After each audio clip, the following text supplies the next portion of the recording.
You're listening to the Matt Pierce blog, briefings on narrative strategy, personal anthropology, and legacy from deep in the heart of South Texas.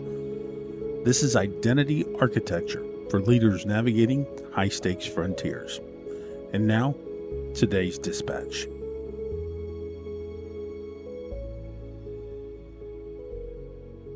So every family is a psychological institution. Some manage ranches, some manage businesses, and some manage trauma, some manage silence. Every child inherits an invisible operating system before they ever choose a direction. So think about it like this. When we enter the world, we like to imagine that life begins with us. It doesn't. Before we ever speak our first word, you and I, we choose our first dream. Before we decide who we want to become, we inherit a story that was already kind of being written. Now, like I said earlier, some inherit ranches, others inherit family businesses, some inherit churches, others might inherit military tradition. Others, though, they inherit things like addiction, silence, fear, generations of unresolved conflict, kind of like think the Hatfields and McCoys. Every family leaves behind more than property. Every family leaves behind a psychological blueprint. Now, growing up in South Texas, that taught me something that I didn't understand until much later in life. Families are far more than households. They're ecosystems. They're ranching families. They're oil families. They're business families. They're Hispanic families with deep cultural traditions. They're Anglo families whose names have been tied to counties for generations. The immigrant families are still trying to prove that they belong. Each one carries a story that stretched backwards far beyond the individual standing in front of you today. Those stories matter. Legacy matters. Not because of money, not because of land, not because of influence. You see, legacy matters because it gives people an existential anchor. It tells them where they came from. It tells them who sacrificed for them. It reminds them that they belong to something larger than themselves. Across generations, families accumulate wisdom, but they also accumulate mistakes. They also accumulate grit.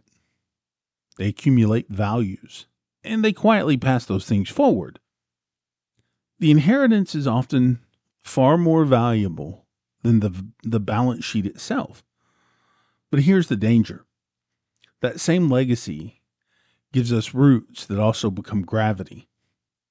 The stronger the family story becomes, the more difficult it becomes to ask a terrifying question. Who am I outside of the story? The unassigned life versus the authored life. Over the years, I've noticed something that rarely gets discussed, especially among successful families. The larger the legacy, the easier it becomes to confuse duty with identity. Now, psychology has taught us that environments shape behavior. It's very Piagetian. My own research has explored how people require expressive spaces, and these are environments where they can think, where they can create, where they can become authentic versions of themselves, rather than simply adapting to the external pressures of the legacy. Now, families can create expressive spaces too. Sometimes they nurture growth. Sometimes they quietly narrow it, right? There comes a point when an individual stops asking, "What do I believe?" And then they begin asking themselves, "What am I supposed to believe?" They stop asking themselves, "What kind of life do I want?" Instead, they ask, "What would disappoint everyone in my family if I chose differently?" You see, that is the assigned life talking. It looks successful. It looks respectable. It looks very disciplined, but beneath the surface, something begins to disappear. The author of that story disappears. Now, I've met with people who possess enormous wealth, impressive titles you wouldn't believe, impeccable reputations. Yet somewhere behind their eyes, there's a really strange emptiness. Everything they achieved belonged to a script, and none of it belonged to them. Their life was inherited, not authored. Now, the tragedy of this is subtle. No one forced them to do it. No one held a weapon to their head. Expectation became weapon enough. Eventually, the family narrative became louder than their own inner voice.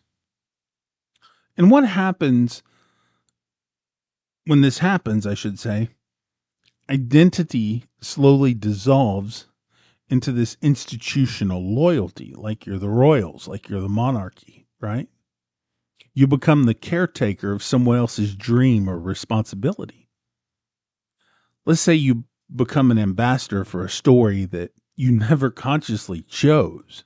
Eventually, you become something even more dangerous. You become an institutional ghost. You exist, you perform, you succeed, but you no longer know who is actually living your life. Identity architecture. Okay, now here's the twist. Most people assume individualization or individualization is rebellion. I don't. I don't believe that. I believe it's preservation. You see, the healthiest families are not the ones that produce identical children with identical dreams. They're the ones that produce very sovereign adults. Every generation faces problems that the previous generation had never imagined. No grandfather could prepare his grandchildren for artificial intelligence, could he? No great-grandmother anticipated digital identities.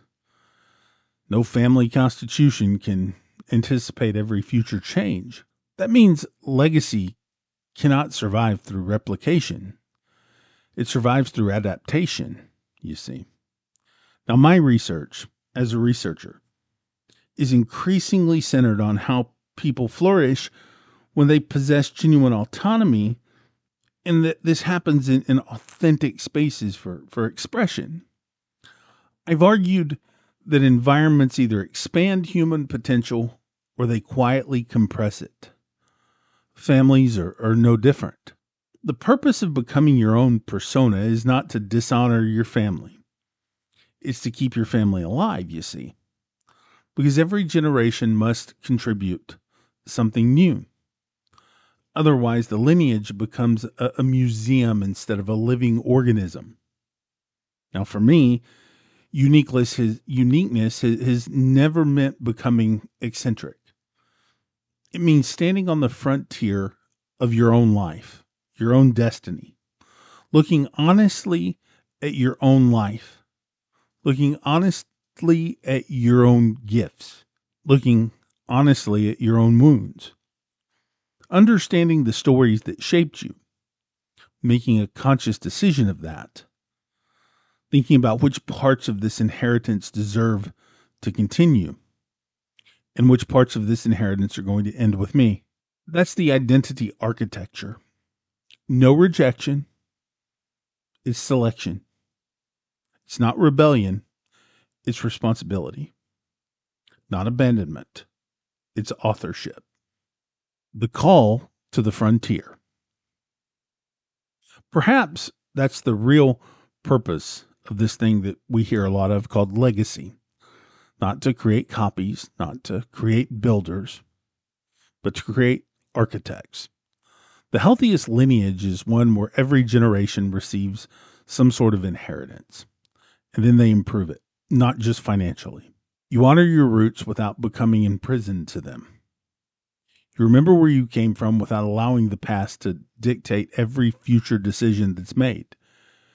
You become the bridge between history and possibility.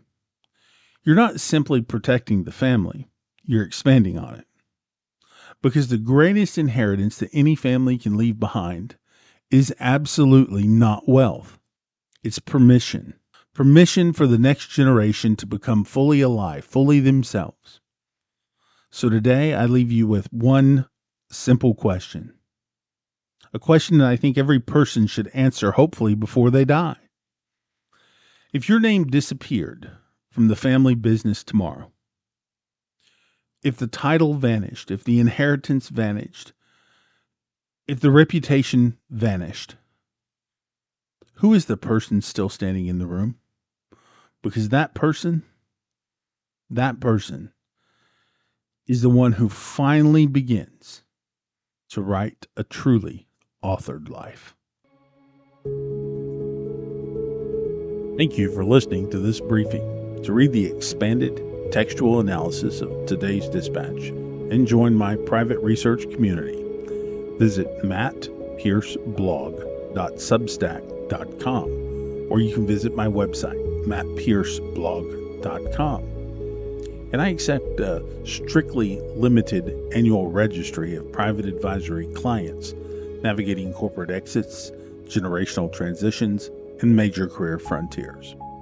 To initiate a confidential inquiry, visit the boardroom at mattpierceblog.com.